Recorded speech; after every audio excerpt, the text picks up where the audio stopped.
Hello and welcome to Greatest Games Never Played, a Lantern Light Studios production. I'm Alex Fitzsimmons, joined by my co-host Reno Del Maro. Reno, how you doing today?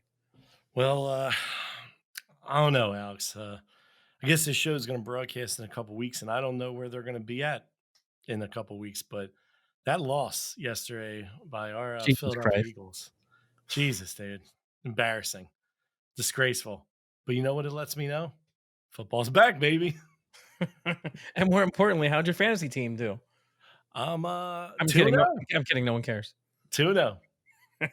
Well, 1 and 0 in both leagues. So All right. Well, what we do here, besides discuss Reno's fantasy team and talk about Philadelphia sports as often as Reno can possibly figure out ways to do.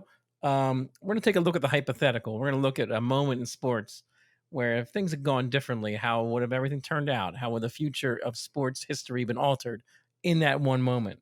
So I know we got a good one today. So let's kick it over to our man in the sky, Taro Sujimoto, for our topic. Take it away, Taro. On August 8th, 1988, the sports world was shook to its core as the best player in sports history was traded at the top of his game. The NHL would never be the same. Fresh off his fourth Stanley Cup victory in 5 years with the Edmonton Oilers, the Great One, Wayne Gretzky, was shipped from the pinnacle of success to the floundering Los Angeles Kings. In a tear-filled farewell to the only NHL he had ever known, Gretzky took his record-scoring pace and talents to Venice Beach. The trade marked the beginning of the end for the most dominant offensive juggernaut the sports world had ever seen in Edmonton. It also marked the beginning of a shift in America's perception about Canada's sport. Overnight, the LA Kings saw their fates changed. The NHL saw their fortunes soar, and California had a new star. But what if this was all just a bad Canadian dream, and the Edmonton Oilers decided to keep the nation's golden boy at home? What if the Los Angeles Kings hadn't changed the sports landscape, acquiring the Great One? What if the Kings' ransom fell through, and Wayne Gretzky was never dealt in the trade? And we're back, Reno. Wayne Gretzky. You know I'm excited about this one. We got to do a hockey show. I'm j- I'm I'm pumped. pretty sure I heard you cream your pants a little bit there. There was like a huh? Anytime we can do a hockey show, Little I'm O I'm face good. for you. I'm good. Yeah. So we're gonna take a look at what happened if Gretzky wasn't traded to the Los Angeles Kings back in 1988. So I guess without further ado, let's jump into what happened here and the history behind this trade, as it's called, just the trade. It is that important in the history of hockey.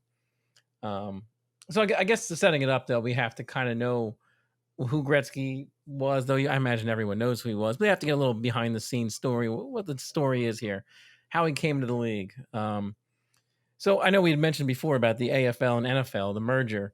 So the NHL went through a similar thing in the 1979-1980 season when they merged with the WHA.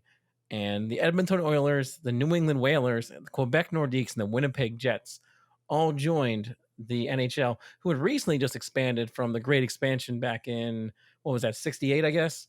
So it wasn't that far, 67, I believe, when the Great Expansion happened. There were 6 teams added. So about 10 years later, we're adding four more teams here.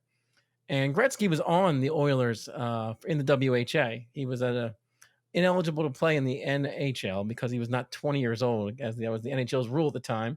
So Gretzky decided to make the jump at a younger age, at 18, to go pro in the WHA. So when they merged up, the Edmonton Oilers show up with this phenom. Um, and we talk about phenoms. You hear people talk about who's the next Gretzky. I know we've had Sid Crosby and Eric Lindros and Connor McDavid. They've all shown up, and we start hearing about these guys at younger and younger ages, and the numbers they're putting up. And often that's just all compared to Gretzky. I don't know if you got a chance to look at any of his stats when he was a kid, but holy shit, this Yeah. kid was dummying everyone around him. Insane. I mean, as a pro, essentially, like I look at his numbers and I'm like, how does anyone ever come close to touching him I for I ever? want to go backwards a little bit to when he's, I don't know, let's say 11 years old, and he scores 517 points in 85 games.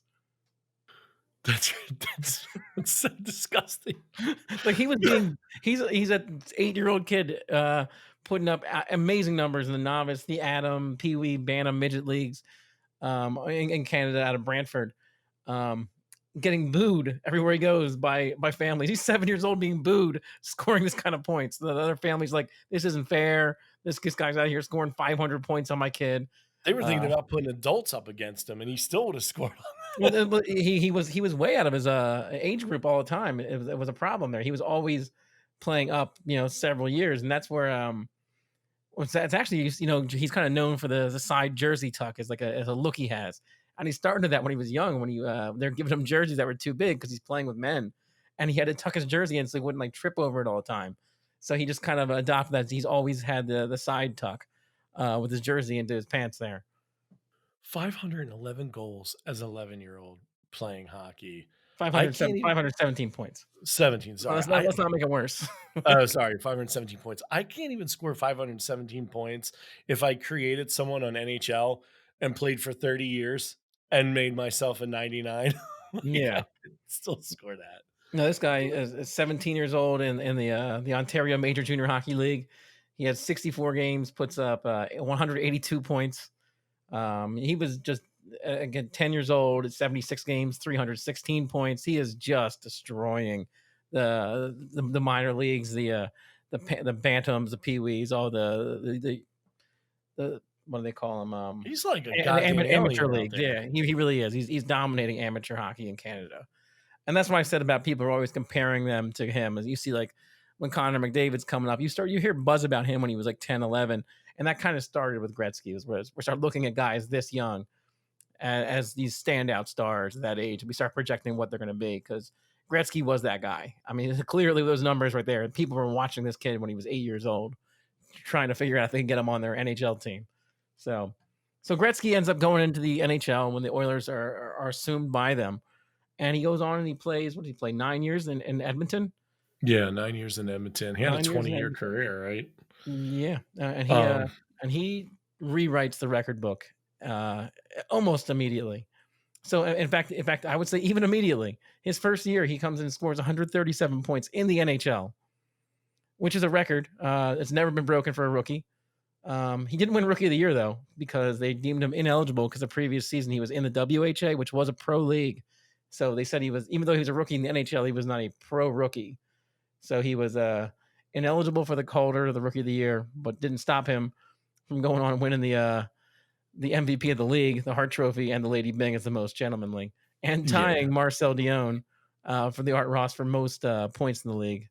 Dion had more goals, so he got the Art Ross Trophy. This is how the guy shows up in the league on a new team that no one's ever seen before. He just wins the MVP, breaks the rookie scoring record, and essentially ties the best player in the league for scoring.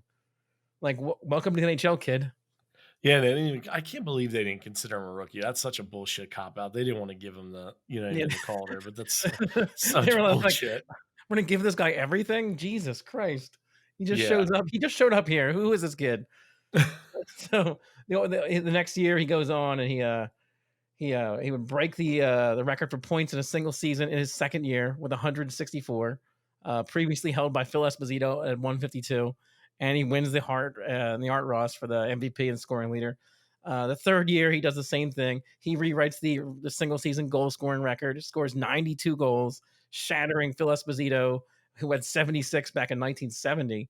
And he breaks his own point scoring record from the previous season with 212, winning the Hart, the Art Ross again, and the Lester Pearson, which is the MVP awarded by the players. So, right, It's like he's 3 years into his superhuman. career, and every year he is breaking every record he can break. So this guy marches on. Gretzky goes on and wins the Hart, the Art Ross, and Lester B. Pearson the following year, taking the team all the way to the Stanley Cup before losing to the Islanders rather, as the Islanders locked up their fourth Stanley Cup in a row, 1982-83. Yeah. And after that one's over, that is when the Oilers start winning some Stanley Cups. So, and Gretzky continues to win every single trophy he can win along the way. I mean, Um, Jesus, the dude is two-time Conn Smythe, you know what I mean? Nine-time, Hart Memorial Trophy or Hart Trophy winner at that time. mhm. Five-time Lady Byng, five-time Lester B. Pearson, which is now what, the Ted Lindsay Award they changed it to because he was the former No, no, Union leader? it's still the Lester Pearson, isn't it? Is it? Oh, yeah, I saw they changed it. I thought they changed it now to the Ted I don't Lindsay, I but mean, if you pulled out a little hockey knowledge on me, I wasn't expecting this, Reno, if you're right. well, the You'll Pearson have was to the fact most check that outstanding player in the AHL, right? Voted upon NHLPA by the members. players. Yeah. Yeah, I think they changed it to Ted Lindsay after, like, in 2010 or something when he died. Oh, shit. That was more recent than 2010, I think. But, look at that. Look at that. Alright, I'm gonna go ahead and stand corrected, Reno. I'm gonna let you take over from here. No worries. You got this. 15-time All-Star, though, in 20-year NHL career and he played 21 years altogether, like you said, you gotta remember the World Hockey Association. So he had 21 years, but, I mean and like you said, 10-time Art Ross Trophy winner. This guy put up some disgusting numbers, and he wins 4 cups. You know what I mean? In Between in 83 and 5 seasons 85 there, and yeah. 86 and 88 and 5 seasons. Yeah, like, his numbers are ridiculous. Ridiculous. I mean, dude, and 4 times in his career, he put up over 200 points.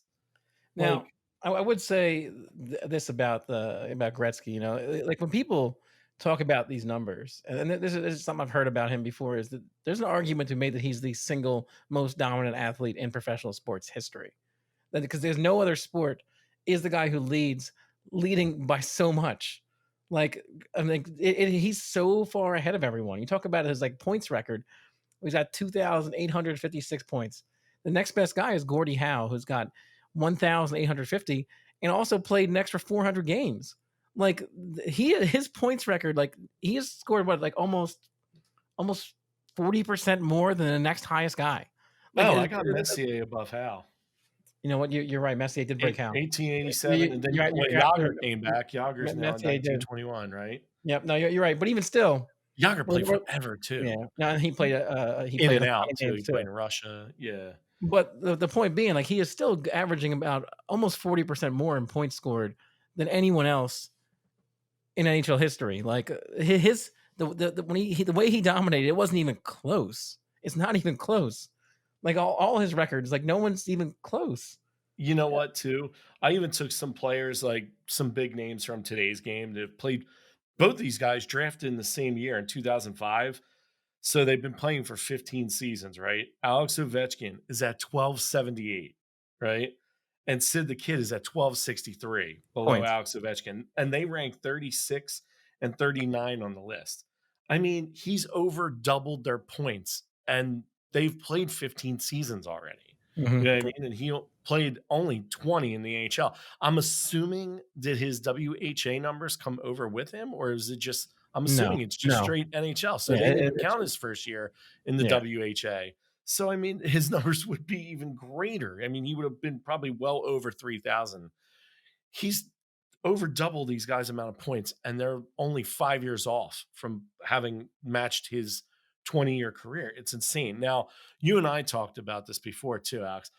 We both love, I mean, even though we hate the team and despise them as Flyers fans, Mario Lemieux. You know what I mean? Like a lot of people argue, well, Super Mario himself could have been the better player than him, right?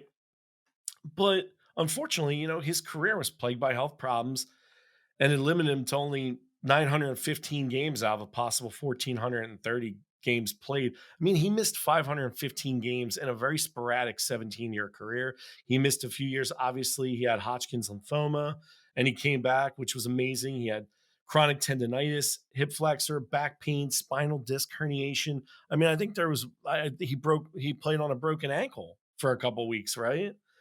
I mean, You start looking back to the record book, you can find Lemieux's name second in a lot of things here. Like the most points in a single season, Gretzky's at 215, Lemieux's at 199. 199, You know, and that was his best season, longest right? the longest point streak, you got Gretzky with 51 games.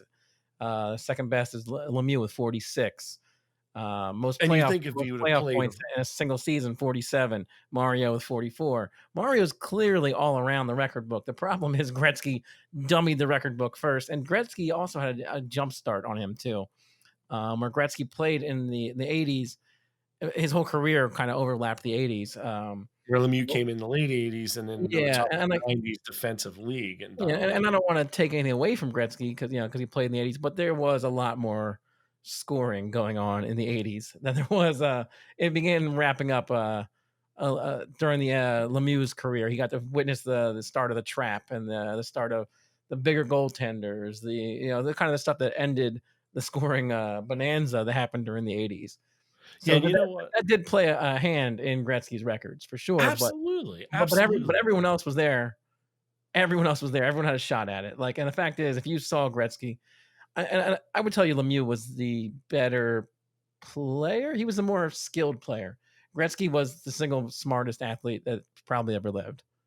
Because he didn't do it with speed, size. He didn't do it by muscling you. He wasn't faster, but he didn't shoot harder than everybody. He just saw the game better than everybody else did. He did. Incredible vision, and I mean, he was obviously incredible skill too. I think you know what?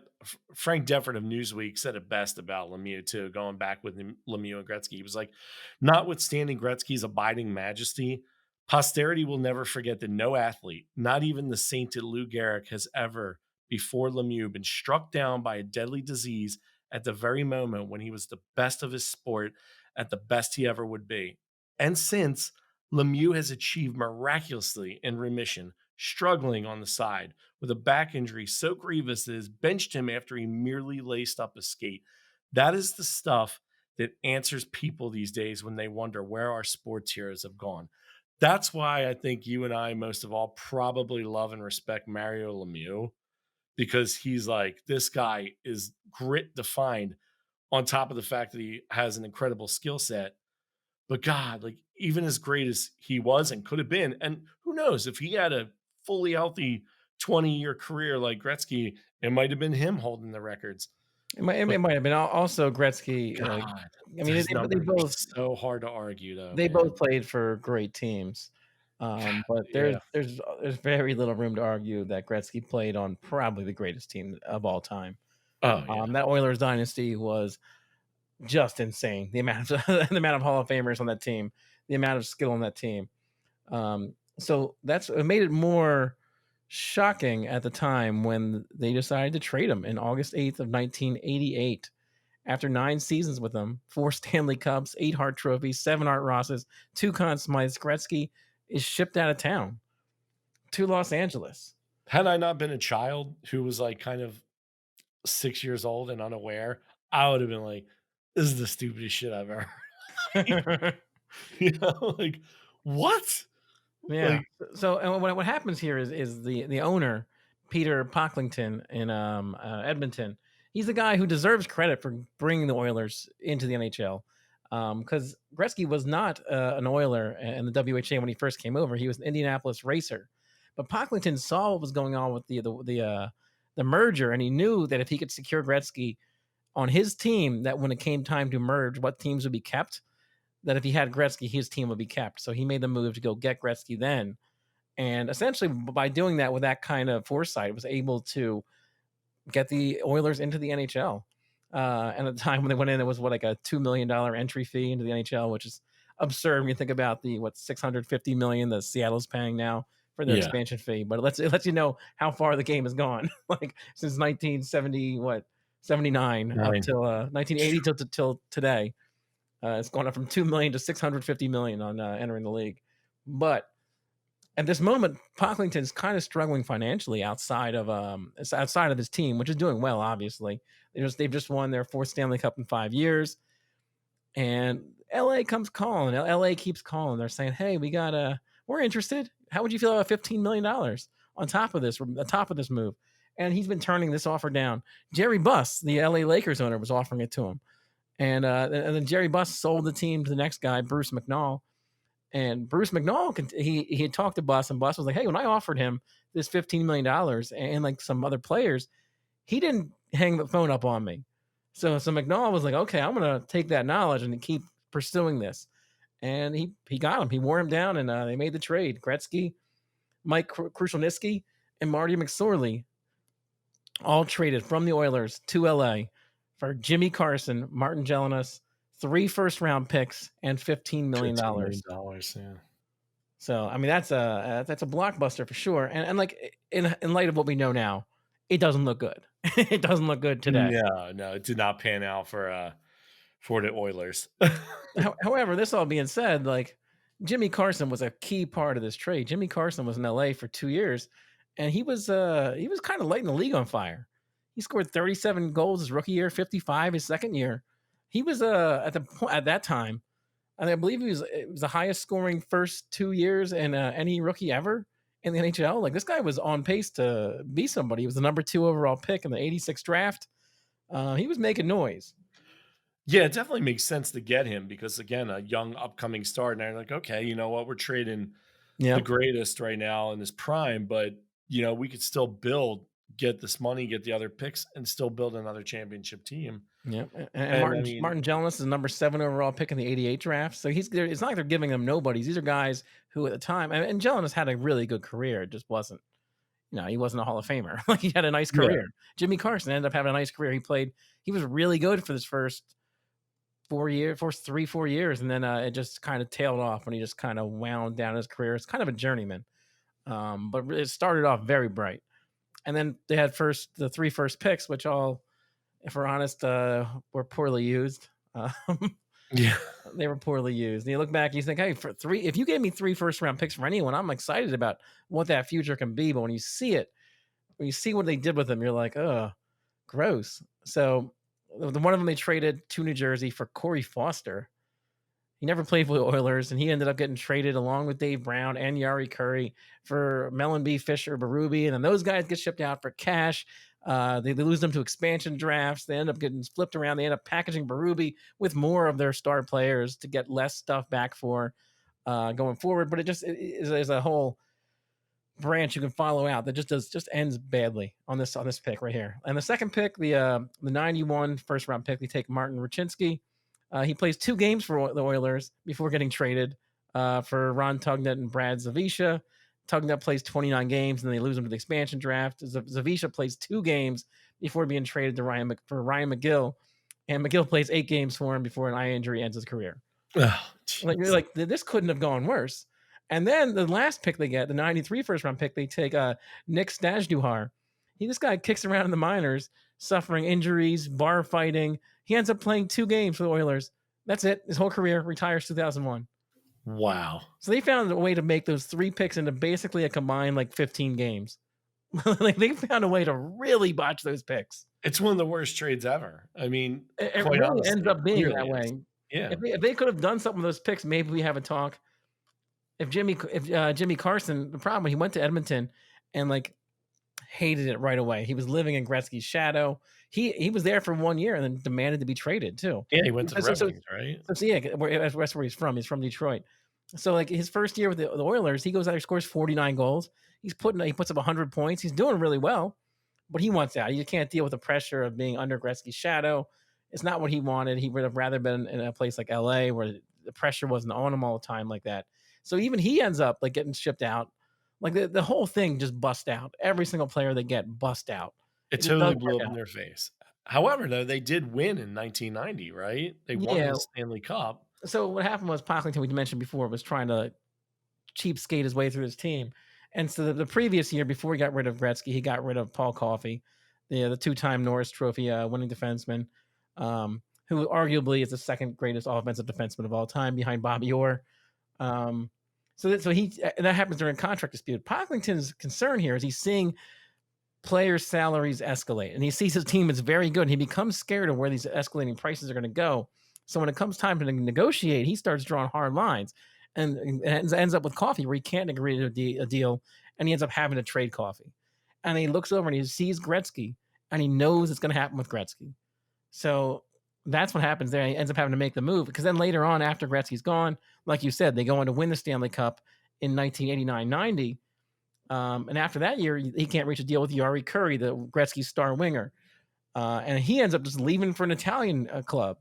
Messier gets hurt a bunch. And the next year, Messier can't come to agreements. They trade him. They trade Grant Fuhr and Glenn Anderson because they can't come to agreements with him. This guy, the success was too much where he just realized he couldn't afford the team that it was that was this good anymore. And it was all falling, yeah, it all started falling apart. I mean, they were saying too, like I read that he just was making a lot of bad business decisions Yeah, outside of hockey, outside of and it hockey. very similar to how the ownership in the Boston Red Sox in our Babe Ruth Mhm. episode kind of went. It's like, man, the same thing. This guy's got like star after star, and he's got the greatest star, you know what I mean, in hockey. And he's just making all these bad moves that's now, putting him in a bad spot personally. So now he's got to now get out of it by selling pieces off and getting money back. And Yep. it's just a nightmare when you have poor ownership like that that can't find a way to like, make things work with guys and try to like negotiate contracts and make good business deals. And this is what happened. Okay, they got that last championship, but like you were saying, it's kind of like it was like that lasting, lingering effect It that was they the still last had a really good enough team Yeah, until it was the after that. last hurrah of this team that then got torn apart the year after that. But, like, that team really was so good, and it's good they won because what happened is all those guys, the Yari Currys, the Messiers, the Glenn Andersons, they don't end up living with that over their head of the, "Yeah, you just won it because Gretzky was there." At least they got that. No one could tell them that they didn't want it just because Gretzky was there. Yeah, At they lea won at it least they got to without him. win one without him, to make it 5 Stanley Cups in 7 years for the Edmonton Oilers, but what happens is Gretzky goes to the Kings. There's the tearful farewell. There's the press conference. There's Canadian politicians trying to block the trade through their legal recourse, just to stop the national treasure Wayne Gretzky leaving Canada. I saw that. They went to a member of Canada's parliament proposed the Hmm. federal government block the trade. That's crazy. They were burning effigies of Peter Pocklington, the owner, in the streets after this happened. Like Pocklington became I guess a real pariah in Edmonton and Canada after this. I know he had to move out of Canada. He stuck around. He owned the team till '98. After that, he got out. He's like, I'm done. I can't live this life anymore. I'm still every day. I still got to hear about this trade I made. Um, Here's a good quote for you, right? From the new Democratic Party House leader, Nelson Reese, right? The Oilers without Gretzky is like apple pie without ice cream, like winter without snow, like Wheel of Fortune without Vanna White. Oh, I that's mean, cool. That's classic. they Um, he traded away a national treasure. Yeah, apparently, Pocklington and Glenn Sather, the GM, tried to Yeah. get the deal canceled right before the presser. Well, Um, what happened was Glenn Sather did not approve the trade. It was done behind his back, and he was the general manager and the coach of the team. He was very mad about this deal, and he negotiated with Pocklington to kind of when it was all happening to go to Wayne and say, "Hey, if you want to cancel this, let's cancel it." But at that point, the wheels had started turning, and Gretzky was like, "No." He's like, "At this point, too much has happened. I'm getting ready to walk into the press conference right now. Are you kidding?" Like he's like, Gretzky probably today would tell you, "I should have thought about it today," but in that moment, he was like, we've already done it. What are you talking about?" Like, yeah, they pulled Gretzky aside apparently and told him like, "Hey, we're going to call it off," and Gretzky refused. But Pocklington was like, "My mistake was not going over to him and putting my arm around him and saying, Wayne, it's okay, pal. If you want to call it off, let's do it."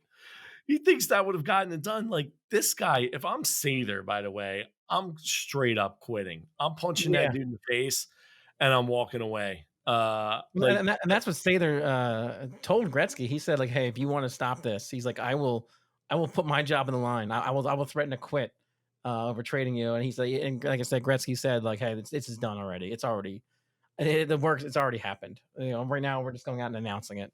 So, wow. I think what's interesting here too about I told you about Jerry Buss, the Lakers owner, and the new guy Bruce McNall. Bruce McNall is the key figure here. He really is. This is a charismatic, charming guy. Like he was very different than every other owner the NHL had seen before. He is a rare coin dealer. Later on in life, he admitted to being an art smuggler.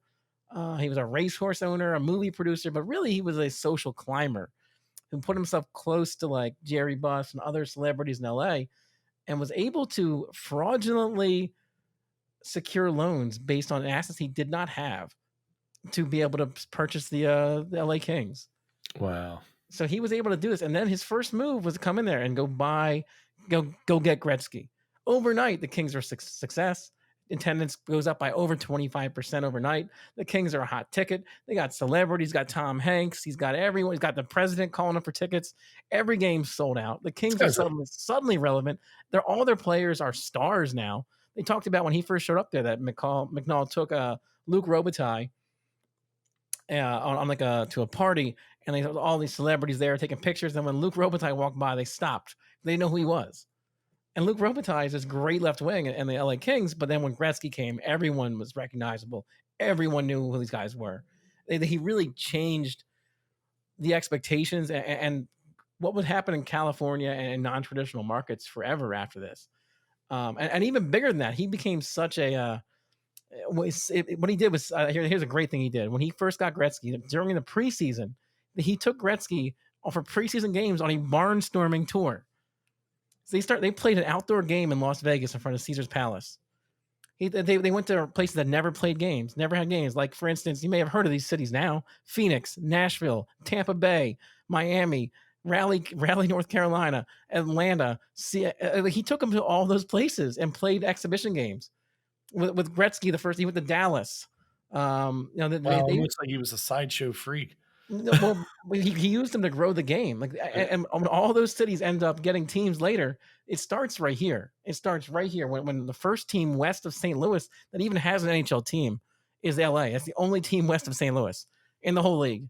So when he goes and gets this, he lends credibility to a team in a non-traditional hockey market. And he's able to start selling it. Like I said, he's selling out all the things, star powers everywhere. All the actors are all around the players. Hockey's cool in Canada, in LA now. He makes it that way real quick with all these giant lavish parties he's throwing. He's flying the players around in helicopters. Like, Changed the colors of the jerseys too, right? To he black changed and he made silver. it, because the players thought they were kind of garish, the Lakers colors, which I think are nice looking, but I guess back at Yeah, the time, like black and you can't argue black and silver. It's a good look, especially in the late '80s there. with Oakland, with the Raiders, So, LA this guy's Raiders. got magic. This guy's got magic. Everyone's acknowledging this guy is just growing the game. He's a godsend for hockey at the time. It's like the Wolf of Wall Street. He really is, but people don't know he's a fraud. Like, so what happens is the board of governors is like, we need some of this magic. They elect Bruce McNall as the chairman of the board of governors. So he's now the most powerful man in hockey on fraud. And you know what he put him in charge of doing? Picking the next commissioner. He picks Gary. He goes to his friend Jerry Buss, who goes, he's like, hey, let me put you in touch with David Stern. He probably knows a good guy, the NBA's commissioner. And he goes, hey, I got my assistant commissioner, Gary Bettman. You want him? He's a really good, smart guy. That's how Gary Bettman gets in. That's how Gary Bettman gets in. So, and like, I know everyone trashes Gary Bettman, and for good reason, but the growth of the game under Bettman, the television deals, the cost certainty, the salary caps, the expansion, that's all happened under Gary Bettman. And ultimately, I don't know how this happens without McNall, like putting Bettman in this position. But 95, McNall's found out to be fraudulently getting loans, lying about his assets, robbing Peter to pay Paul, racking up debt, and he ends up going to jail for 70 months for bank fraud. His empire Wow. crumbles. And that's, they say all his celebrity friends still hang out with him. They all came and visit him in jail. That he was just a nice, charming guy that everyone loves to this day. He It still was kind of attends, like that he still attends Bernie Kings games. Madoff feel. He still goes to Kings games today, and people go Wow. around shaking his hand. Like, he is like I say, he's a popular figure. And I think what's worth mentioning too about Gretzky is he goes to LA. Success on the ice, yeah, there was some. He didn't win any Stanley Cups. He won one. He won 3 additional Art Ross trophies there in LA. 1 Stanley Cup appearance. He won 1 more Hart Trophy, 3 Lady Bings. He goes on. His numbers are impressive. Yeah, His numbers are impressive, actual but personal ultimately numbers. it doesn't end in a Stanley Cup, which would have been a game changer. But really, I think it's more about what it changed there. Yeah, they got changed the pretty face of hockey. handily, right? From what I remember, was it 93? 93 when they lost. They were really good. They lost to the in an upset, really, to the Montreal Canadiens, who kind of came out of nowhere. They Yeah, won. beat them what, like 6 games, 5 games, 6 games? Yeah, Incredible. they won. I believe 10 consecutive overtime games. Montreal in the playoffs that year. Wow. Yeah, That's that awesome. yeah, it's definitely they caught lightning in a bottle because LA was probably the better team at this point. They had acquired a bunch of the guys from Edmonton and tried to put them together back in LA to try and rebuild that team. So I think what we talked about here, we talked about how good it was in Edmonton, how great, how game changing it was in LA, but not necessarily the same kind of success on the ice. So I guess it begs the question: what would have happened if Gretzky was not traded? Right? Yeah. What do you got? I mean, So that's what we're here for, right?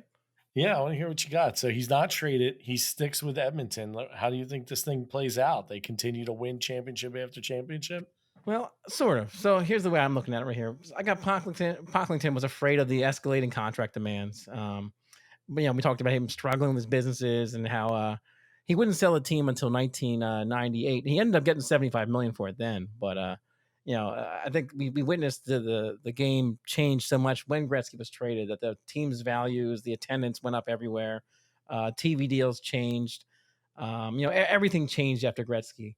And you see, even from like 78 million back in 98 till today, like Edmonton today is worth, I mean, they were sold in 2008 for 200 million, and today in 2019 they were estimated at 575 million. I mean, this team has gone from the expansion fee to get into the 6 million $6 million. It wasn't 2 million I said before. It was a 6 million expansion fee to get in 79 to being sold by Pocklington for 75 in 98, 200 in 2008, and 575 in 2019. But you see the values kept going, but really what happened was Pocklington didn't have time. So he had to make the moves. He had to make this move is what happened. But in this situation, if we're going to say, how does he do it? I'm going to assume in this situation, Glenn Sather gets wind of McNall and Pocklington's machinations about Gretzky behind his back. And he goes right to his boss saying, I'm going to quit. I'm going to tank this team. You need to keep Gretzky. Are you insane? He's like, you got to move something. You move somebody else. You don't move Gretzky. Yeah, So move Messier. Move somebody else. Yeah. So I think that's the only, because I can't see a situation where I can say, well, keep everyone, keep Coffey, Messier, Curry, Coffey, like everyone. I can't see them doing that. If they could, then yeah, we're talking about endless championships for their careers. But I think in this case right here, 88, 89, the first year that Gretzky would have gone to LA, which is interesting enough, the Oilers, they would meet in the first round of that year, the first year they traded Gretzky, they meet the LA Kings. And the LA Kings knock them off in the playoffs the first year. That's not happening, obviously. No Gretzky there. LA's not even making the playoffs. But I think what would happen is Calgary was very good that year. Very, very good. They were going to win the Stanley Cup this year. But I think with the Oilers there would set up the battle of Alberta in the second round. And I think the Oilers find a way to win this series, and I think they find a way to go on and win the cup, making it a hard-fought 7-game series. But I think that would capture their third consecutive year, the Stanley Cup, and their fifth in 6 years. I think they would pull it off. And the next year, 89-90, we know they won the cup without Gretzky. So, I mean, this is a no-brainer. They're winning it again. They're doing it again. It's going to be 4 consecutive and 6 and 7 years. The next year, though, we start having problems. The contract disputes, just like in real life. We see Curry, and the Curry-Gretzky connection gets broken up as they get Curry out of there. Grant Fuhr was suspended for a substance abuse problem. I can't see that changing. I mean, it seems to be related to the success they had. They said that it was evident to the players in the locker room that had been going on for most of their successful years. So it was bound to catch up with him at some point, and it seems to be right around here. Messier has injury issues, and I think they would make the playoffs. They'd be really good. I think they would probably even advance all the way to the Stanley Cup Finals, and they run into a new dynasty, the new super team. You got Mario Lemieux. You may have heard of him. But you know who else is on this team? I mean, I'm just going to throw some names out here. If you're a hockey fan, you're going to be like, wow, this is a bomb squad as well. It said Lemieux, Yager. They had got Paul Coffey from Edmonton. They got Larry Murphy, Brian Trottier, Kevin Stevens, Mark Recchi, Ron Francis, Joe Mullen, and Tom Barrasso, just to name a few on this team. And I have a tough time Murderers seeing row right there. Yeah, I have a tough time seeing that. I see that as the ascending super team, and I see the Oilers at this point as they're struggling to keep their players. They've already lost Coffey, they lost Curry. Fuhr's having suspension issues. Messier's banged up, and I can't really see them beating this team. But the following year, I think you see more of the same. Despite Gretzky still being there, the cast continues to be moved on. You have Grant Fuhr and Glenn Anderson and Mark Messier all seeing their way out of town, just like in real life for the next year. And then I think you end up with a team that where Gretzky's being supported by guys like Vinny Damphousse, Bernie Nichols, Joe Murphy, Esa Tikkanen, Peter Klima, Dave Manson, McSorley, Craig McTavish. They're all nice, but it's a far cry from what he was dealing with before. Yeah. And I think what you have here is a case of Gretzky's going to put up a couple more 100-point seasons, but his days of 200 points are behind him. The team's not strong enough to win any more championships. But I think Gretzky stays in Edmonton, retains his throne as the Canadian legend he is.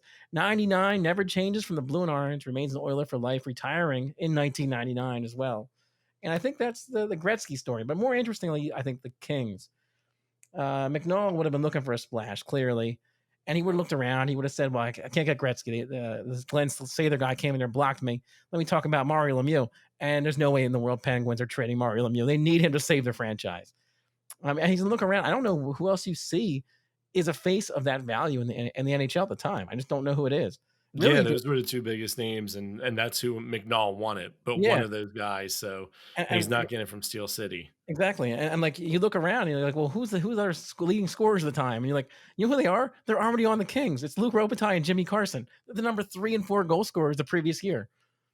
And like, who else do you go get? I don't think there's anyone on that level. Maybe Yzerman, but I think he's a tough sell as like a face to LA. Like LA needs a star. That was the point. LA needed a star. He couldn't have sold it. He couldn't have done what he did without a star promoting the thing.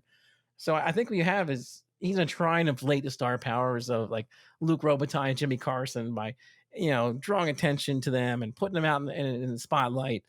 I think he'll do a fine job of increasing attendance. He's a charming, charismatic guy, but I don't think he's going to ever go to that level that Gretzky had, where he's able to like really promote it nationally, where he's able to do that barnstorming tour. None of that happens. Yeah, that's what I mean with McNall. That doesn't happen. Yeah, And probably he doesn't get elected to the board of governors, and then there's no Gary Bettman, so we don't know exactly. about the push of the NHL.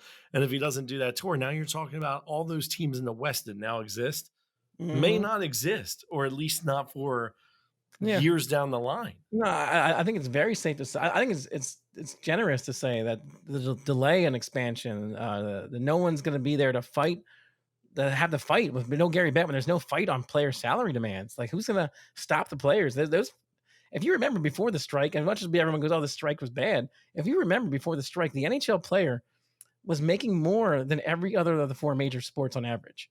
That shouldn't be the case. Like I love hockey, but I'm aware of the fact that as the average salary, the NHL should not be making more than baseball, football, and basketball. Like they needed someone to check their salaries on the players because the general managers were not in control. They needed a salary cap, they needed salary rollbacks, they needed all that stuff. And I think if there's no Gary Bettman, that the old boys network probably would have just promoted another hockey guy. They needed somebody outside the box like Bettman, and they probably would have just continued not looking to expand. Yeah, And I think Bettman looked like Stern. He learned from Stern. Stern exactly. grew the NBA bigger than anything. So yeah, I agree And as 100%. much as I'd love to kill Bettman, believe me, I do. Like the strikes, all that stuff. I'm with you, but I also am aware of that this league's very different without him. And I He's think also a hate the face guy too. Like he you is. just He want is. something about his face, you want to just punch him right in the suck hole. I think it's reasonable to think the NHL is probably 10 years behind where they're at today with their expansion, with their wages, their salary. Um, And I would say this with team values not being as high, attendance being down, TV money down, escalating player salaries. The NHL is a league that runs is going to be operating in danger of being folding at all times. And in fact, I would say the coronavirus outbreak could even have been a death knell to the NHL without the Gretzky trade.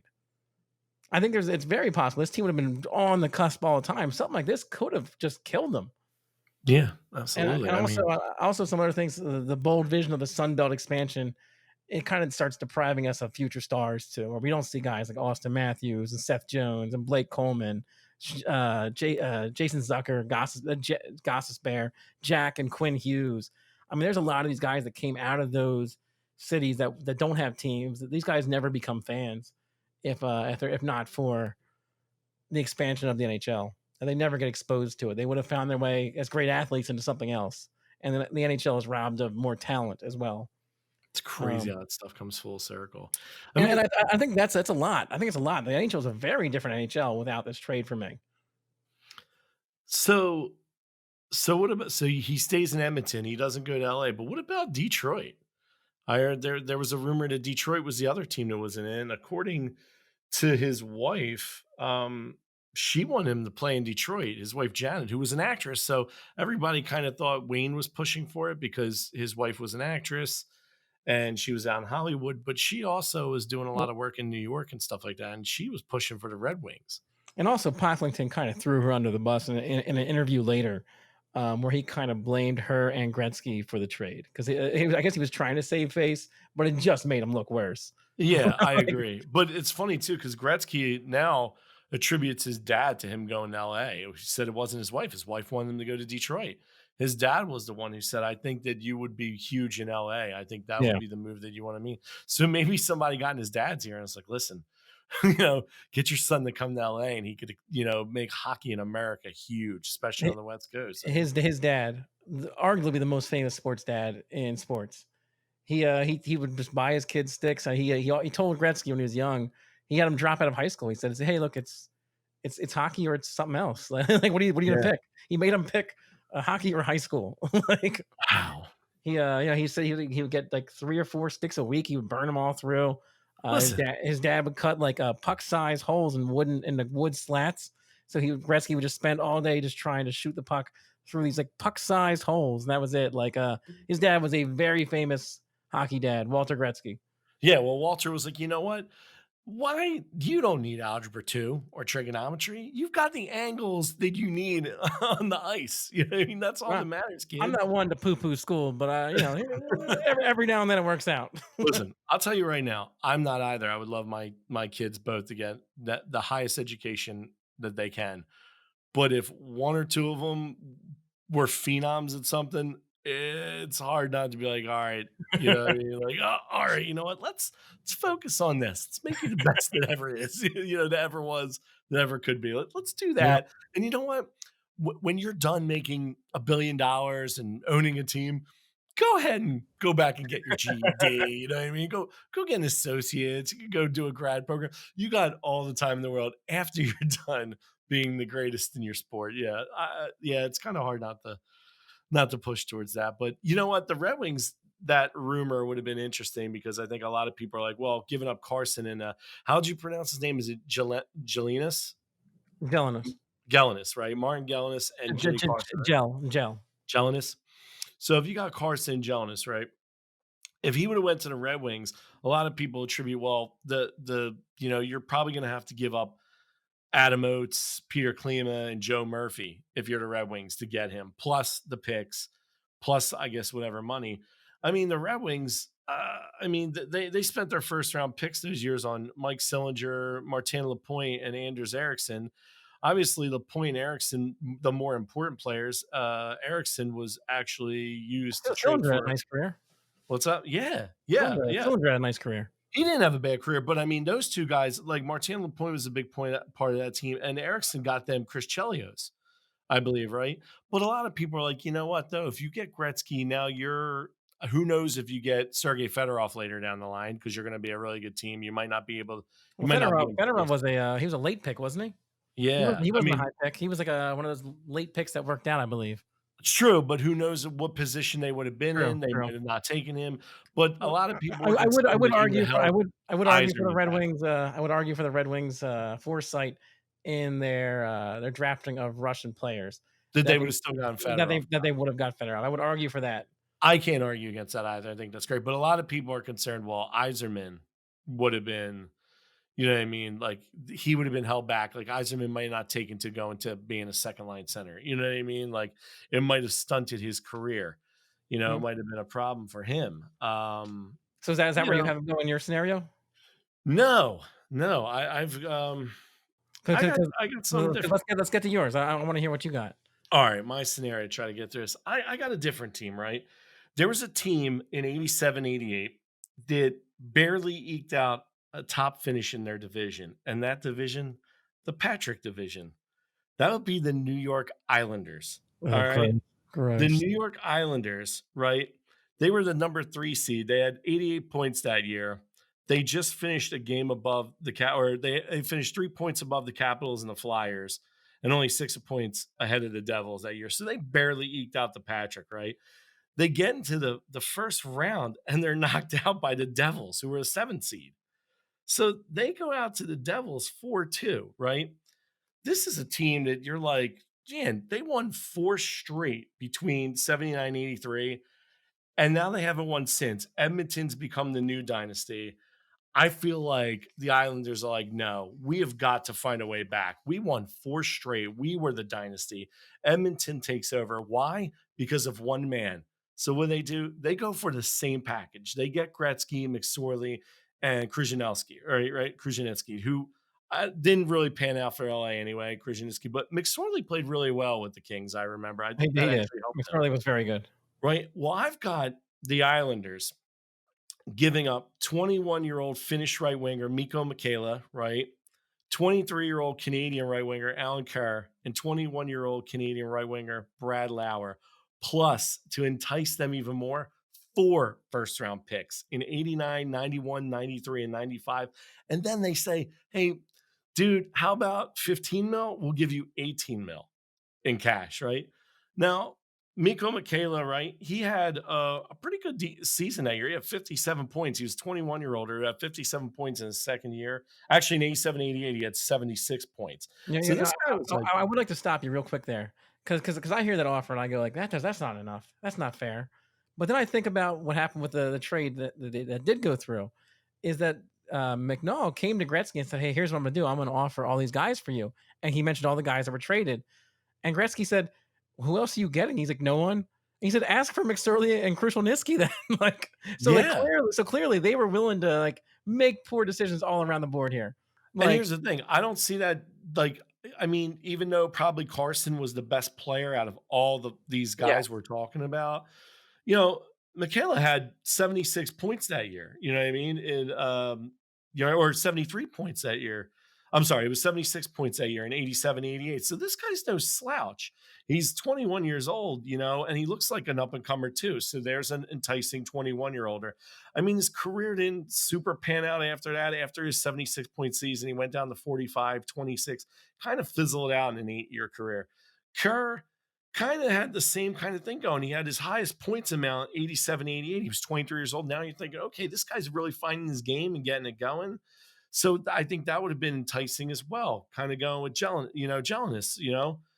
And then he kind of went downhill and he only had a 9-year career, right? Brad Lauer, also another guy who really kind of fizzled out, but I think the picks would have been interesting and the money. Like they would have gotten one more extra pick and they would have gotten $3 million more dollars. You know what I mean? So Lauer actually played a little longer than those guys. He played about 10 years. And he's never a high point scorer. He was more a role player. But I'm just thinking this. Look at this, right? Those picks, though. The Out of those 4 draft picks they would have given up, the Islanders were going to screw this up anyway.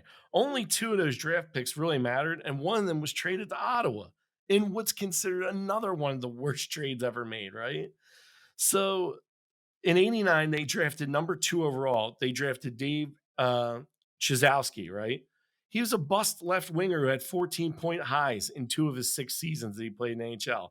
So right there, that alone, the number 2 pick, total bust, worth it. You know what I mean? 91, number 4 overall. They take Scott LaChance, right? Defenseman. He had a 14-year career. He was a role player. He wasn't great. He was kind of a journeyman at the end of his career, but he was a decent player. But this isn't Gretzky.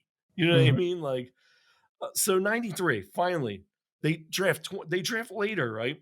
23 overall. They get Todd Bertuzzi, right winger, right? There you 18-year go. career, one-time All-Star, very good player throughout his career, solid role player, but he ends up only playing with the Islanders for 3 seasons. So he Yeah. didn't even last long enough to really, and they weren't even So his best seasons. so who's the GM making this move from the Islanders? Oh, Is you know what? is it Mike Milbury? Because I feel like you're giving Milbury a lot of credit. Because you said Bertuzzi, it clicked in my head. We're talking about the Mike Milbury years because Mike I'm Milbury going with traded Mike a lot. Milbury. Yes, I'm going Yeah, with Mike Milbury on he this, right? might be famously the worst GM that ever was in the NHL. So Awful, so you're awful. giving him credit for making a trade like this. Yeah, So awful, right? I'm gonna let you continue. All right. So then in 95, so their 95 pick, they drafted number 2 overall again. They drafted Wade Redden, defenseman, right? Mhm. Career probably, behind Carlson, probably the second best defenseman in the Senators history, right? They trade him to Ottawa, where he went to a Stanley Cup. They were a Stanley Cup contender in 2007. He was a good defenseman. I Yeah, mean, Wade Redden was nice. they give him up. It's considered one of the biggest bust trades ever. Well, they gave him up for, he was part Well, of the Brian Brian Berard, Berard. Yeah, Beast. and Don Beaupre and what, Martin Straka, right? Yeah, But think it's not about bad. this too, right? In that year though, right? So 96, they get Wayne Redden, right? He's going on to play 11 seasons in Ottawa. He helps the team their only Stanley Cup finals. He helped the team and did a playoffs in 10 of his 11 seasons. He's remains fifth in center's history for points at 410. His plus minus is positive 159. He's the alternate captain there for 9 seasons, you know what I mean? And that's the thing. The other pick was goaltender. They gave up Damian Rhodes, who played for the Senators for 4 seasons. Mhm. Not really memorable, right? But the Islanders, they get Berard, right? Now he only plays 2.5 seasons in New York before he was traded for a goalie, Felix Potvin, right? Berard did win the Calder Trophy that year, his rookie season. He had a good career. He had a decent career, but some would argue that Wade Redden was a better player. I wouldn't be one Uh, of them. yeah, I'm not saying he was. I think Berard was probably a little bit more skilled, but Wayne Redden was a part of a contending team, a team that was around for a long time. Like Straka played 22 games, and Don Beaupre, if I'm pronouncing his Beaupre. name right, Beaupre, he never even played for them. You know what I mean? So, like, giving up these picks or these picks that they had, they kind of squandered them anyway. Mhm. So now it makes me think the reason they go for this trade, right? And That's the I hope money. I'm pronouncing his last name correctly. I assume I am, but it's the Mike Bossy effect, Okay. right? Well, you So, you pronounced Mike Bossy correctly, yes. all right, I would figure that it's Bossy, right? But I never seen him play, right? But Bossy was like their dynasty player from 79 to 83. You know what I mean? His dynasty years were 79 to 83, where they won 4 championships. You know what I mean? Um, He's a 4-time cup winner, an 8-time All-Star, 3-time Lady Byng winner. He won the Calder Cup in 77, 78 as a I'm gonna rookie. go ahead and give him the big praise here. Arguably the greatest goal scorer of all time.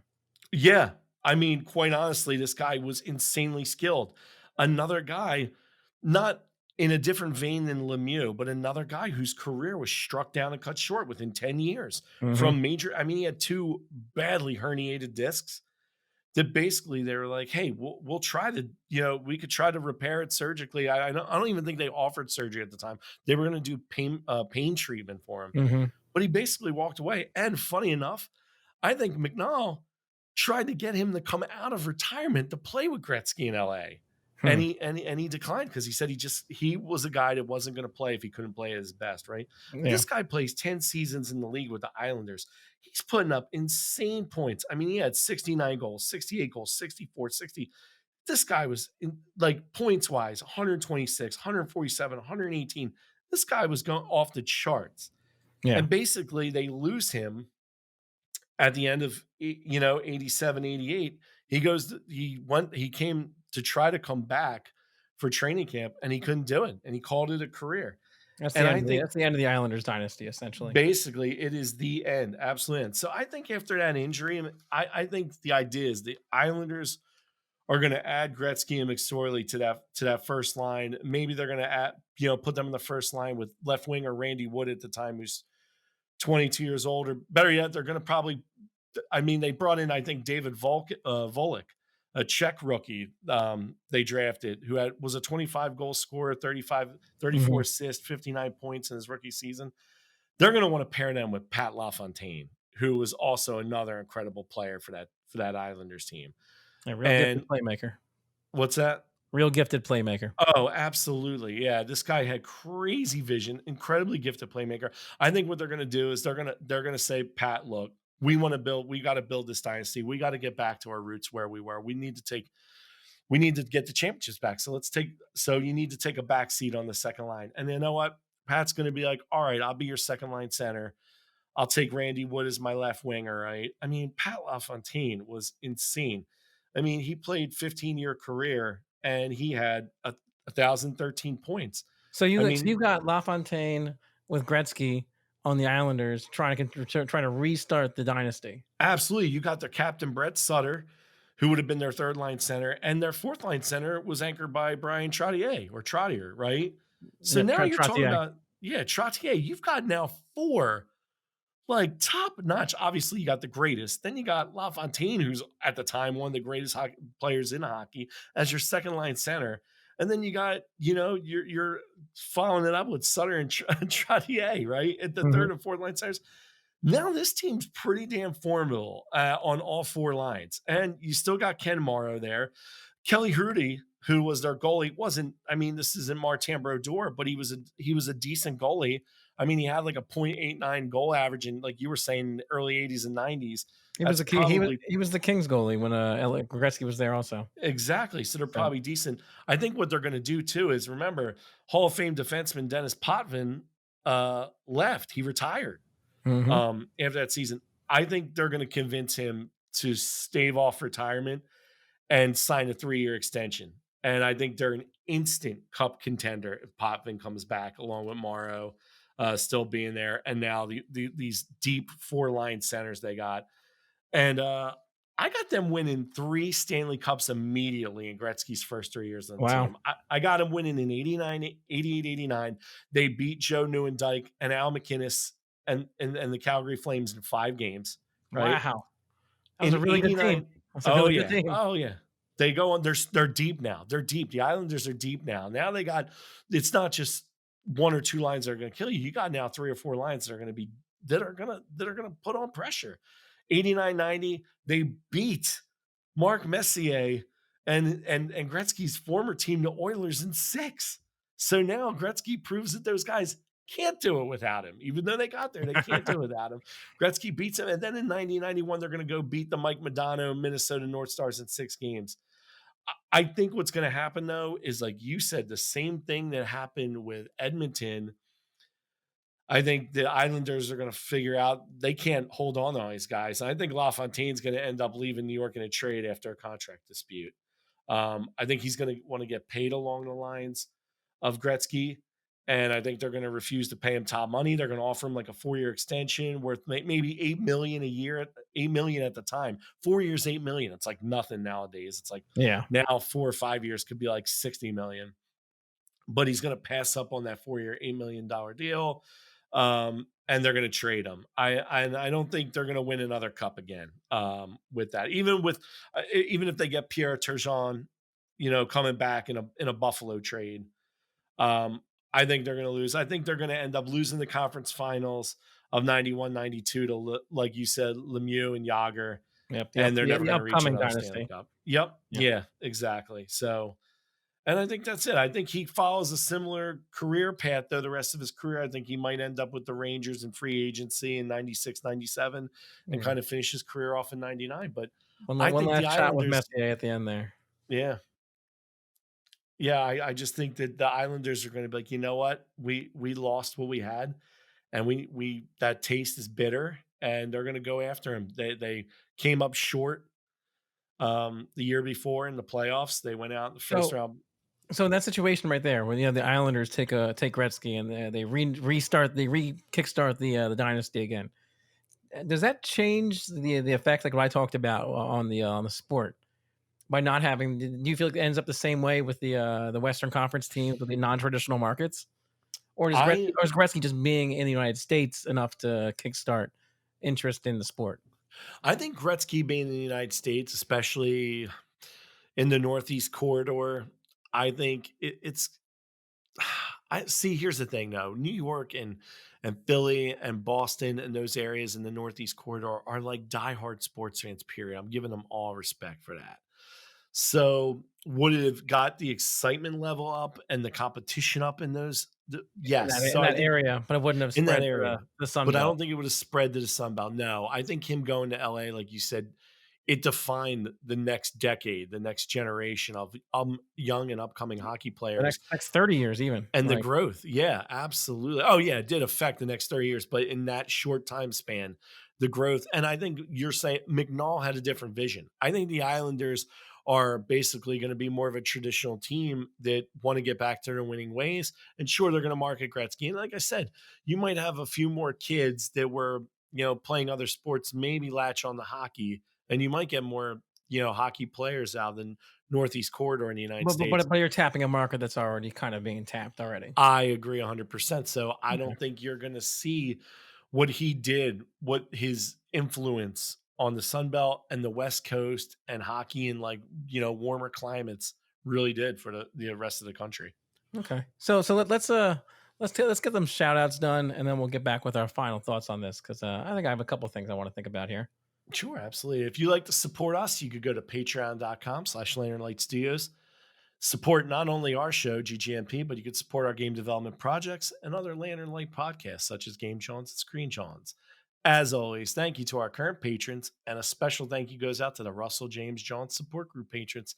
Those guys are awesome. They keep the lights on, man. So thank you. If you like to support just our show, you can do that by going to glow.fm/GGMP. Thank you for all your support and anything you could help us out with. Thank you to Luke Mullet for our awesome theme music. We'd like to thank Lantern Light Studios for allowing us to do this podcast. We love it. We're having fun every week.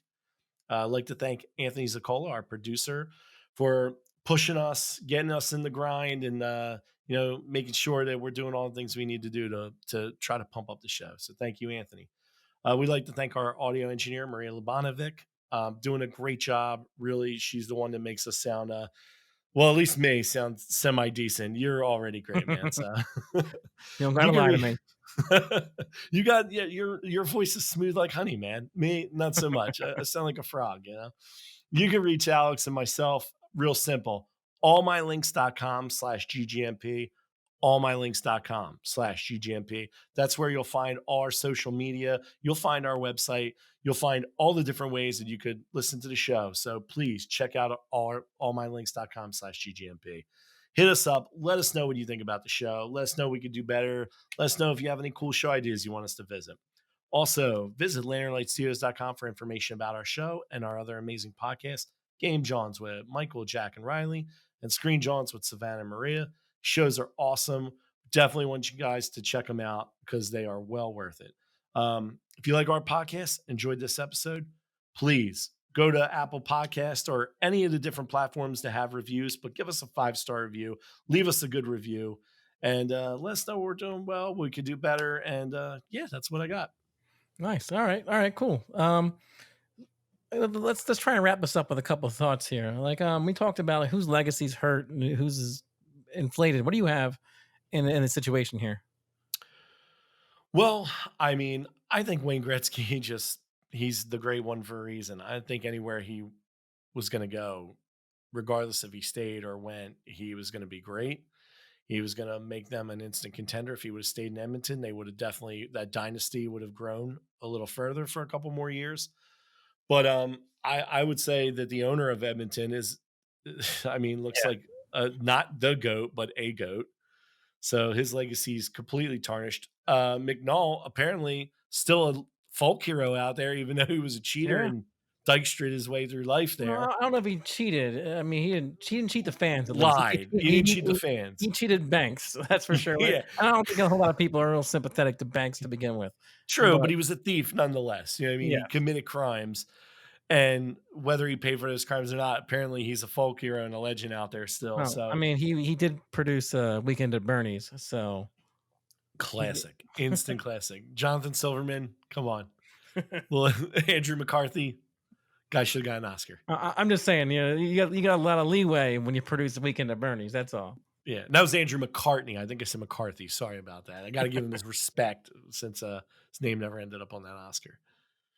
But yeah, I mean, but either way, I mean, the Kings fell short, but still, look at the growth like you talked about. I mean, hockey won, the fans won, youth hockey won, so.